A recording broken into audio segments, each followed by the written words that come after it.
वर्ष माझ्याबरोबर काम केलेले काँग्रेस, राष्ट्रवादी काँग्रेस असा माझ्याबरोबर प्रवास केलेले आणि काही दिवस आमच्यापासून लांब गेलेले प्रकाश बर्डे आणि त्यांच्याबरोबर पंकज पांडे आणि इतर सगळेच कार्यकर्ते यांनी एक चांगला निर्णय घेतला आणि आज परत एकदा आमचे मनोमिलन होते आहे.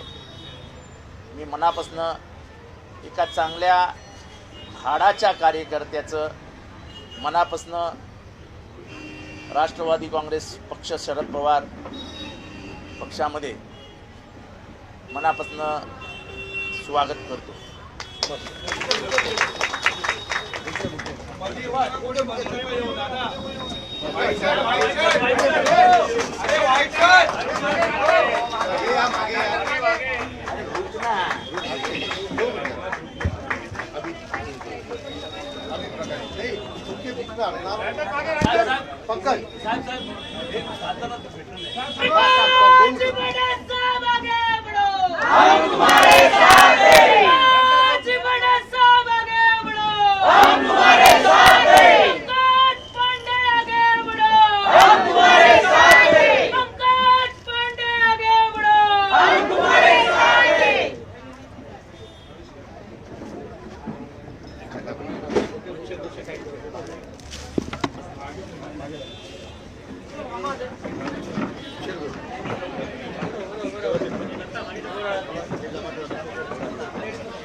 काल कळव्यातल्या पाण्याच्या प्रश्नावरती भारतीय जनता पार्टीने आंदोलन केलं. आम्ही त्यांचं मनापासून स्वागत करतो. पण घोडबंदरच्या पाण्याची परिस्थिती काय आहे, घोडबंदरला पाणी का नाही, याचं उत्तरही आम्हाला हवं आहे. आणि पाणी जेव्हा इथे लोकनियुक्त महानगरपालिकेचे मध्ये सदस्य नसल्याने ही महानगरपालिका शासनातर्फे चालवण्यात येते. सौरवराव आयुक्त हे शासनाचे प्रतिनिधी आहे. हे सर्वस्वी शासनाचे अपयश आहे की कळवा असो, मुंब्रा असो, घोडबंदर रोड असो, या कुठल्याही भागामध्ये पाणी नाही. यांना पैसे उडवायला पैसे आहेत, पण साधे साधे पंप लावायला, साधे साध्या पाईपलाईन करायला, या पाईपलाईन जीर्ण झाल्या आहेत, त्याच्यासाठी यांच्याकडे रुपयाही नाही. काल मी एक उदाहरण दिलं की 5,000 रुपयाचा पंप हा कळव्या मुंब्र्यामध्ये, खास करून मुंब्र्यातल्या एका अलमास कॉलनीमधल्या एरियामध्ये गेले 6 दिवस बंद आहे. मी स्वतः पैसे पाठवले पंपासाठी, तर मला इंजिनियरचा निरोप आला की तुम्ही जर पंप घेतला आणि तो बिघडला तर मग आमची जबाबदारी नाही. अरे 6 दिवस कोणाच्या, माझ्या बापाची जबाबदारी आहे का? म्हणजे इतके निष्काळजी आणि इतके कामचुकार अधिकारी ठाणे महानगरपालिकेत बसलेत. ट्रॅफिकचा पुरा बट्ट्याबोळ झालाय, बट्ट्याबोळ.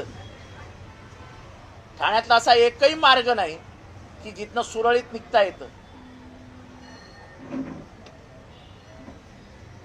मुंब्रा बायपासच्या खड्ड्यांमुळे ट्रॅफिक 3-3 तास लागत आहेत.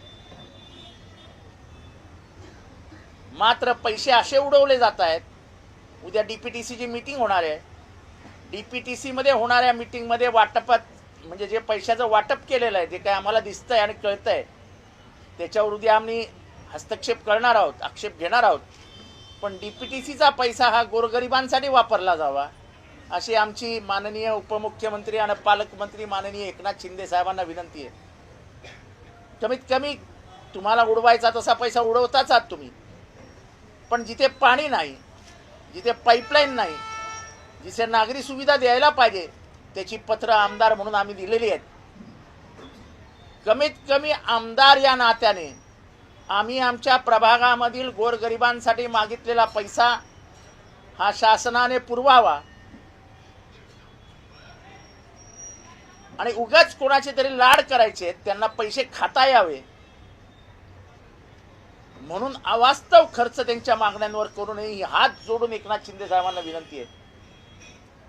तुम्ही स्वतःला अनाथांचा नाथ म्हणवता, तिथे लोक अनाथ झालेत. लोकांच्या घरात जायला रस्ते नाही, पाणी नाही. ही एकीकडे परिस्थिती असताना महाराष्ट्रामध्ये शेतकऱ्यांवरती जो काही आभाळ कोसळलंय, जे काही दुःखाचे सावट आहे, ते या सरकारचं लक्ष आहे, पण लक्ष असूनही दुर्लक्ष करतायत. आम्हाला 240 आमदारांचं समर्थन आहे. आता लोक काय करतील? पुढचे 4 वर्ष तर आमचा कोणाचा बाप आम्हाला हात लावू शकत नाही. या जर आविर्भावात असाल तर ही जनता आहे, एवढं लक्षात ठेवा. लाखो रुपयांचं नुकसान झाल्यानंतर तुटपुंजी 8,000 रुपयाची मदत जर त्यांना होणार असेल तर 8,000मध्ये आजच्या परिस्थितीमध्ये लोक घरही चालवू शकत नाही.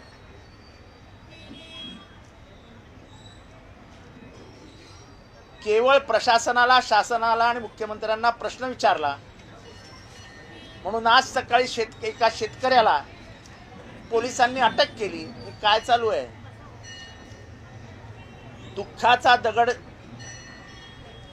आपल्या हृदयावर असताना, शेतकरी व्याकुळ झालेला असताना, शेतकरी अश्रू ढाळत असताना तो सरकार कोणाला प्रश्न विचारणार?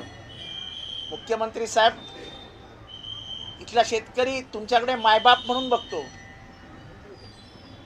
शेवटी दुःखी झालेला शेतकरी हा तुम्हालाच आधार म्हणून बघतोय आणि तुमच्या समोर पोलीस जर त्याला घेऊन जाणार असतील तर मला वाटतं माणुसकीच्या नात्याने आपण त्या पोलिसाला समज द्यायला हवी.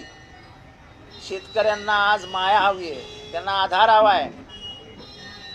आर्थिकदृष्ट्या पूर्ण खाईत गेलेल्या महाराष्ट्रात शेतकऱ्यांच्याही मागे उभा राहू शकत नाही अशी परिस्थिती आहे. खरं तर ओला दुष्काळ कधीच जाहीर करायला हवा होता. हे एकंदर पैशाचं जे काही वाटप झालंय ते वाटप बघितल्यानंतर शेतकऱ्यांचं दुःख या सरकारला समजूनही समजत नाही अशी परिस्थिती आहे.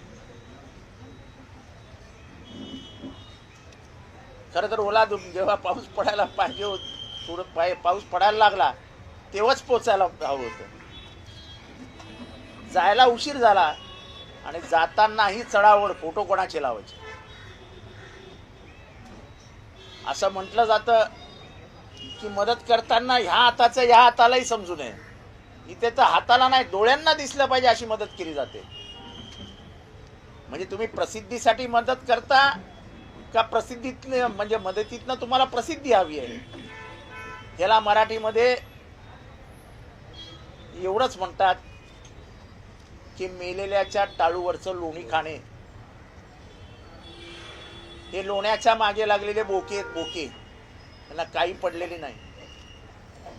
सरकारने आपलं म्हणजे शिवरायांचं नाव घेऊन राज्य करणारं सरकार, जेव्हा शिवरायांच्या काळामध्ये दुष्काळ पटला होता तेव्हा शिवरायांनी आपल्या तिजोरीचे दरवाजे उघडे करून सगळं धनसंपत्ती शेतकऱ्यांमध्ये वाटली होती. तुम्ही काय करताय? अर्थात तुमच्याकडे धनच नाही आहे. 10 लाख कोटी रुपयाचं कर्ज अंगावर घेऊन चालणारा महाराष्ट्र हा विकलांग झालेला आहे, पॅरालिटिक झालेला आहे, इकॉनॉमिकली पॅरालिटिक. त्यामुळे या सरकारची अवस्था ही दयनीय आहे. शेतकऱ्यांना आता मदतीला ही आई भवानीच येणार आहे. आणि धाराशिव आणि या परिसरामध्ये झालेला पाऊस हा तुम्हाला आई भवानीने दिलेला इशारा आहे.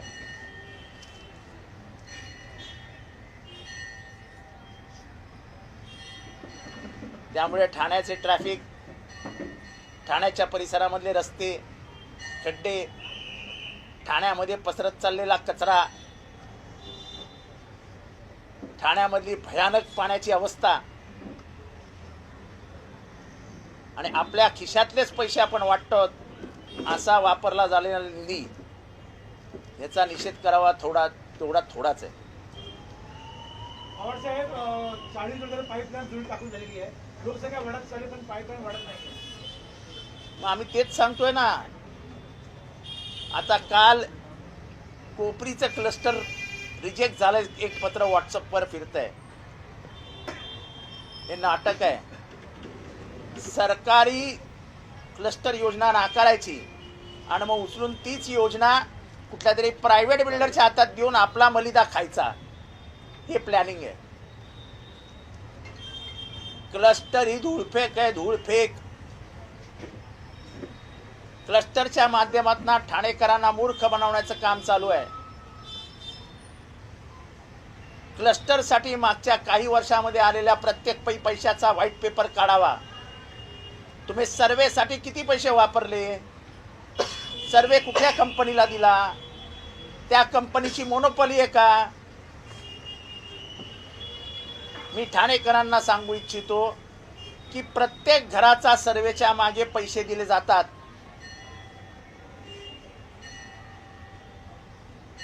आणि यांना सगळ्या ठिकाणी पहिले सर्वे करायचे आहेत. म्हणजे सर्वेच्या माध्यमातूनच पहिल्यांदा फावडा मारायला सुरुवात करायची. मग पुढचे फावडे तर तयारच आहेत. मी साधं उदाहरण देतो. यांना 100 एकरच्या जमिनी डेव्हलप करायच्या आहेत. 70 एकर क्लस्टर, 80 एकर क्लस्टर. ठाण्यामध्ये 2 प्रोजेक्ट आहेत. मी त्या प्रोजेक्टची नावं घेत नाही.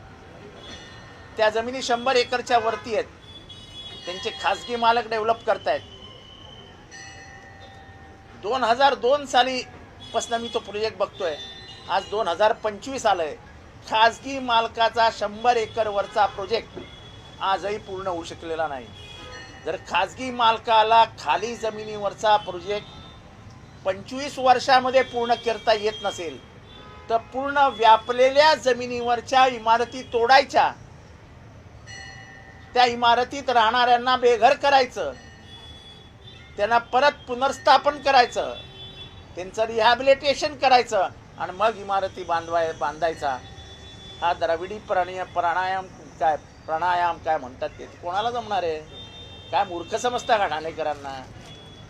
आधीच पाणी नाही हो, रस्ते नाही, ड्रेनेज नाही, ट्रॅफिकची बोंबाबोंब. हा तुमचा मेट्रोचा तमाशा. मेट्रो व्हायला 27 उजाडणार आहे. मला समजलं नाही मेट्रो चालवत काय खड्ड्यात घालणार होते की काय पुढे जाऊन.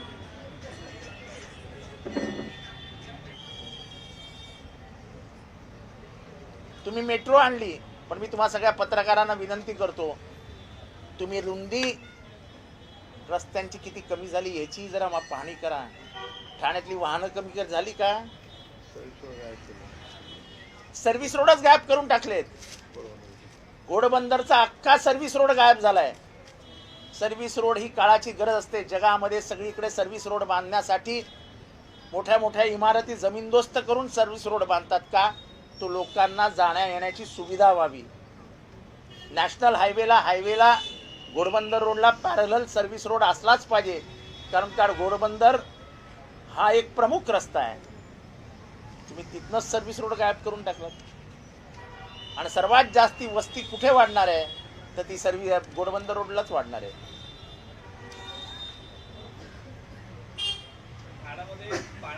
ठाणा असेल पाण्याचा मोठी समस्या आहे. महापालिकेने यापूर्वी सांगितलं होतं की जे वॉशिंग सेंटर आहेत ठाण्यामध्ये ते हे काही करणार नाही. प्रत्येक वॉशिंग सेंटरकडनं यांना हप्ता येतो. महानगरपालिकेचे मुजोर अधिकारी, भ्रष्टाचारी अधिकारी यात सामील आहेत. एवढा पाऊस पडतोय आणि ठाणेकरांना पाणी नाही. आणि याला जबाबदार फक्त आणि फक्त शिवसेना आहे. कारण का मला माहिती आहे 2002 साली 2003 साली शाही धरण महाराष्ट्र सरकारमध्ये त्यावेळेस पाटबंधारे मंत्री असलेले पद्मसिंह पाटील यांनी मुंबईच्या हातातलं शाही धरण काढून ठाण्याला दिलं. त्याच्यानंतर जे काय राजकारण झालं त्याच्याबद्दल मला बोलायचं नाही. पण आपल्या हातात आलेलं धरण केवळ आमिषापायी, लालसेपायी त्यावेळेसच्या शिवसेना नेतृत्वाने नाकारलं आणि आज ठाण्यामध्ये पाणी प्यायलाही मिळत नाही अशी परिस्थिती आहे. याला सर्वस्वी जबाबदार शिवसेना शिवसेना आणि शिवसेना आहे. भाजप याच्यापासून लांब जाऊ शकत नाही, कारण का तुम्ही सत्तेतले भागीदार होतात. त्यामुळे हे मोर्चे काढायला आमची काय हरकत नाही, कारण का लोकांना मूर्ख बनवण्यासाठी तुम्हाला काहीतरी कारण द्यायला लागेल. पण मुख्यमंत्री देवेंद्रजी हे तुमचे आहेत, हक्काचे आहेत.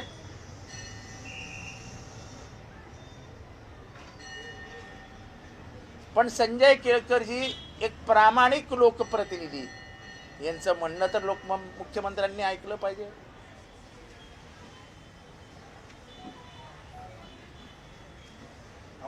सर, येत्या काही दिवसामध्ये महानगरपालिकेची निवडणूक आहे आणि मुंब्रामध्ये कळव्यामध्ये पाणी मिळत नाही, नंतर लोकांना पाणी मिळून द्यायचा असा काही डाव येत असं आहे की मला जे दिसतंय कळव्या मुंबऱ्यामध्ये अनधिकृत इमारतींना महानगरपालिका नोटिसा लावते. मग महानगरपालिकेचे अधिकारी आणि पोलीस त्या बिल्डिंगवर जातात आणि मग तिथे राजकारण होतं. दिवसभर दोघंही उभे राहतात, लोकही उभे राहतात आणि परत येतात. ह्याच्यात आम्हाला कळत नाही का याच्यात राजकारण काय चालू आहे. लोकांना घाबरवायचं आणि मी तुमच्या बिल्डिंग वाचवतोय असं चित्र निर्माण करण्याचं काम ठाणे शहरातही सुरू झालंय, कळव्यातही सुरू झालंय, मुंबऱ्यातही सुरू झालंय. एकीकडे हायकोर्टाचे फक्त 3 इमारतींसाठी आदेश असताना सगळ्या इमारतींना नोटिसा द्यायच्या आणि घाबरून ठेवायचं. हे ठाणे महानगरपालिकेचे अधिकारी करतायत कशासाठी. मग आमची मागणी आहे की ज्या अधिकाऱ्यांच्या काळात हे झालं त्यांना अजूनपर्यंत कामावर का ठेवलंय. एवढंच जर तुम्हाला राग आलाय आणि तुम्हाला हे सगळं सहन होत नाही तर पहिल्यांदा त्या अधिकाऱ्यांना घरी बसवा ना. त्यांच्या डोळ्यासमोर त्यांनी पैसे घेऊन या इमारती बांधल्या आहेत. आता राहत असलेल्या घरांना बेघर करायचं, त्यांना घरातनं बाहेर काढून आपण काहीतरी मोठा युद्ध जिंकल्यासारखी परिस्थिती निर्माण करायची, हे बरोबर नाही. जी लोक अनधिकृत इमारतीमध्ये राहतात त्याला सर्वस्वी जबाबदार ठाणे महानगरपालिका आहे. गरजेपोटी आपल्या चिल्ल्या पिल्ल्यांसाठी, आपल्या पत्नीसाठी पुरुष घर घेतो. एवढी जर त्याला अक्कल असती त्यांनी नौपड्यात घर घेतलं असतं ना. त्यांनी कशाला शील, डायगर, कशेली इथे घरं घेतली असती. आज ठाणे हे मध्यमवर्गीय लोकांचं माहेरघर झालंय. मध्यमवर्गीय लोक दूर दूर कामावर जातात, पण त्यांना राहायला ठाणं हे आरामदायी वाटतं. अधिकृत बिल्डिंग मधले घरच परवडत नाहीत. त्यामुळे हा देखावा जो सुरू झालाय, हे जसं मेट्रोचं उद्घाटन झालं तसाच हा देखावा आहे. ही बिल्डिंग तोडण्यासाठी जायचं, मग परत यायचं आणि आम्ही वाचवतोय. अरे तुम्ही वाचवता, उपकार करता काय. सरकारमध्ये तुम्ही आहात, एकही बिल्डिंग तोडू देणार नाही असं सांगा ना.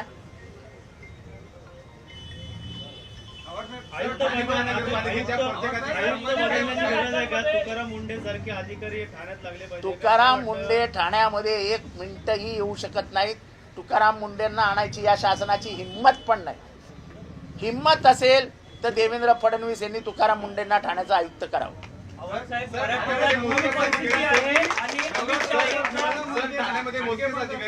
अतिरिक्त कारभार आहे, अतिरिक्त सर पंजाबमध्ये यावेळी जेव्हा पंजाबमध्ये शेतकऱ्यांचं नुकसान झालं होतं तेव्हा केंद्र सरकारकडून त्यांना मदत जाहीर केली होती, परंतु महाराष्ट्रामध्ये अरे आपला ओला दुष्काळ जाहीर करायला शासनाला वेळ नव्हता. आता 240 आमदार आले आहेत. आता केंद्र विसरा आणि राज्यही विसरा. मदत केली नाही तर फरक काय पडतो. कुंभमेळ्यासाठी ओपन केली आहे 14,000 कोटी रुपये कुंभमेळ्यासाठी आहेत. 14,000 कोटी रुपये आणि उद्ध्वस्त झालेल्या शेतकऱ्याला 2200 का 2100 कोटी रुपये. आवडसाहेब संभाजी भिडे म्हणतात की दांडिया किंवा नवरात्र खेळणं हलकेपणाचं लक्ष नाही आणि संविधान मानत नाही. नको सत्ता.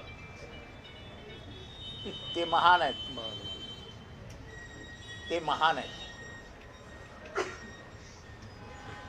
भविष्यात पाणी प्रश्न सुटला तुम्ही काय पालिका नाही तर असं आहे की अधिकाऱ्यांच्या तोंडाला काळं फासणं, अधिकाऱ्यांना कोंडून ठेवणं एवढंच आमच्या हातात आहे.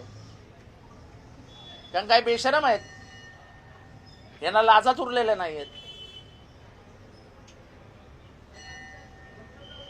सांगा ना, सगळे पैसे बंद करतो आणि पहिल्यांदा पाण्याकडे लक्ष देतो. माननीय उपमुख्यमंत्री अनाथांचा नाथ एकनाथ,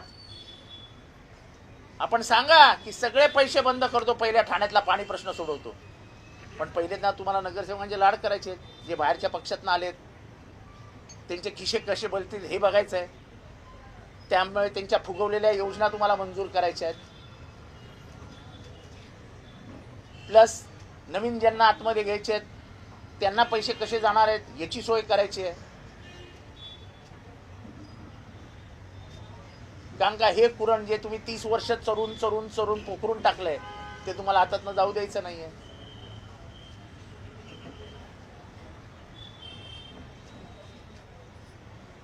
लोकशाहीची क्रूर थट्टा चालू आहेत महाराष्ट्रामध्ये. सर, काल धाराशिवमध्ये अजित पवार म्हणाले ठिकाणी शेतकऱ्यांनी कर्जमाफीची मागणी केली, त्यावरती अजित पवार यांनी वळवले. आम्ही त्याची घोटाळा करतोय का लाडक्या बहिणींना 75 कोटी देतोय, तर शेतकऱ्यांच्या वीज माफीचे 20,000 कोटी रुपये दिले. सगळे सोंग करतात, पैशाचं सोंग करतात नाही असे अजित पवार शेतकऱ्यांनी वळवले. अहो नाही, ते बोलायचं कशाला मग? तुम्हीच सांगितलेलं ना कर्जमाफी करू, संपूर्ण कर्जमाफी. मतं घेतली तर त्याच्यावर संपूर्ण कर्जमाफीवर. लाडक्या बहिणींना पैसे तुम्ही उगाच नाही दिले. सत्तेमध्ये येण्यासाठी तो तुमचा मार्ग होता. लोकसभा हरल्यानंतर काही करून आपल्याला सत्तेत यायचं आहे त्याच्यासाठी स्वीकारलेला मार्ग होतो. तुम्ही उपकार करत नाही आमच्यावर. खड्ड्यात घातला अख्खा महाराष्ट्र राष्ट्र. आर्थिकदृष्ट्या जसा मी शब्द वापरला की आर्थिकदृष्ट्या महाराष्ट्राला यांच्यामुळे लकवा मारलाय. लकवा विकलांग झालंय महाराष्ट्र. वीज, आपलं वीजीकडे लक्षच नाही सध्या. वीज किती महाग होत चालली आहे. ज्या घराला 2,000 बिल यायचं त्या घराला 8,000 रुपये बिल येत आहे. मुख्य प्रश्नांकडनं लोकांचं लक्ष काढून घ्यायचं आणि नको त्या प्रश्नांकडे लोक बघतील याच्यासाठी. आणि म्हणूनच मराठा विरुद्ध ओबीसी, मराठा आंदोलन चिघळत ठेवायचं, नको ते बोलायचं आणि मुख्य प्रश्नांवरनं लोकांचं लक्ष विचलित करायचं काम हे सरकारमधले लोक, जे सरकारमध्ये बसलेले लोक करत आहेत.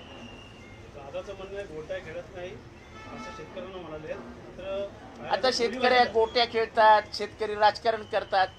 240 आमदारांचं सरकार आहे. आता काय वाटेल ते बोला, आम्हाला काय फरक पडणार आहे. 4 वर्षानंतर परत लाडक्या बहिणीला 1,500चे 5,000 करू. एक तर वोट चोरी आणि ऊपरचे वोट खरेदी. त्यांचं म्हणणं की बोली भाषेचा शब्द आहे, कुठे आम्ही काटकसर केली नाही शेतकऱ्यांसाठी. नाही काहीच नाही केलो. शेतकऱ्यांना दिले ना 8,000 रुपये दिले ना. 8,000 रुपये काय कमी आहेत का? 8,000 रुपये. कृषी मंत्री बदललेत का वाटतं? ते पण सांगा ते बांधा आता दौरा करतात, त्यामुळे ठीक आहे, त्याच्याबद्दल काय मला बोलायचं नाही. सर, शेतकऱ्यांना मदत होती, तर मदत करणे गरजेचे. मात्र काही नेते सर त्यांच्यावरती बॅनरवरती किंवा ते कांद्याला किट देतात, ते फोटो लावले जात आहेत. आकडता हात घेणार नाही आम्ही, आकडता हात घेणार नाही. नाही आपण घेऊ नये अशी अपेक्षा आहे. पण आपला आखडलेला हात आधीच दिसला ना परवा कॅबिनेटमध्ये. जेव्हा गणित लावलं गेलं आणि ठोकताळा मांडला गेला तेव्हा 8,000 रुपये पडले तरी. गणित आहे ना साधं. शेतकऱ्यांचं म्हणणं खतांचे देखील पैसे निघणार नाही या 8,000. अहो खतांचे काय कसलेच पैसे निघणार नाही. तो अख्खे गुरंढोरं वाहून गेलेत, शेतं वाहून गेलेत. रडायला जागा नाही अशी परिस्थिती आहे शेतकऱ्यांची. रडायला जागा नाही. पवारांचं म्हणणं आहे की 65 मिलीमीटर आत ठेवणार नाही. 65 मिलीमीटरच्या आत ठेवणार अहो नाही. तुम्ही काय अट ठेवणार, काय ठेवणार नाही. तिजोरी मोकळी करा ना.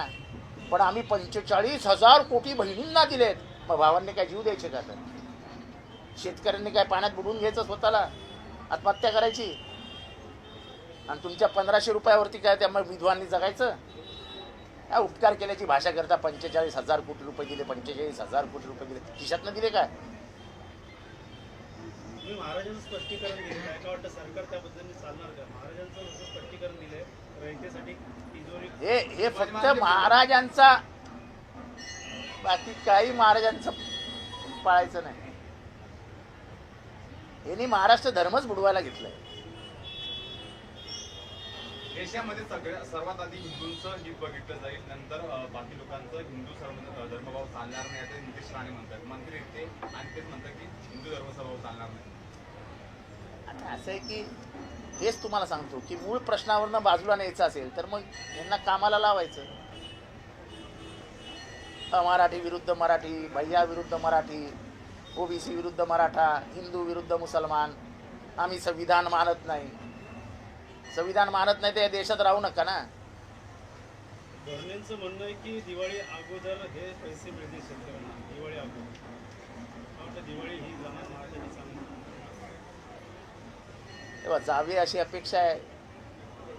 पण भरणे मामा काय करू शकतात, त्यांच्या मर्यादा काय आहेत आम्हाला कळत आहे. मला त्यांच्याबद्दल काय म्हणूनच मी बोललो, मला त्यांच्याबद्दल काही बोलायचंच नाही. कारण का या मंत्रिमंडळात कोणाला कितपत अधिकार आहेत हे तिथे मंत्री म्हणून जे बसतात त्यांना माहिती आहे. ते आपल्याला अधिकारच किती आहेत. प्रत्येक फाईल ही माननीय देवेंद्रजींकडे जाते, कुठल्याही मंत्र्याची फाईल. त्यामुळे जोपर्यंत देवेंद्रजी ठरवत नाही तोपर्यंत यांचा काही निर्णयच होऊ शकत नाही. तर राज्यामध्ये 3 पक्षांचं सरकार आहे, मात्र त्यांच्यामध्ये कुरघोडी सुरू झाली. गणेश नाईक काल म्हणाले की जे काही मंत्री असतील, आमदार असतील, त्यांचे जर हात भ्रष्टाचार बरबटले असतील ते बाहेर काढा. एकमेकाला इशारा देत आहेत. कसं बघतो या वक्तव्याकडे? चांगलं आहे, त्यांनी नावं घ्यावीत ना. गणेश नाईक हे ज्येष्ठ मंत्री आहेत, त्यांनी नावं घ्यावीत. ते मध्यंतरी म्हणाले ठाण्यात रावणाचं दहन करावं.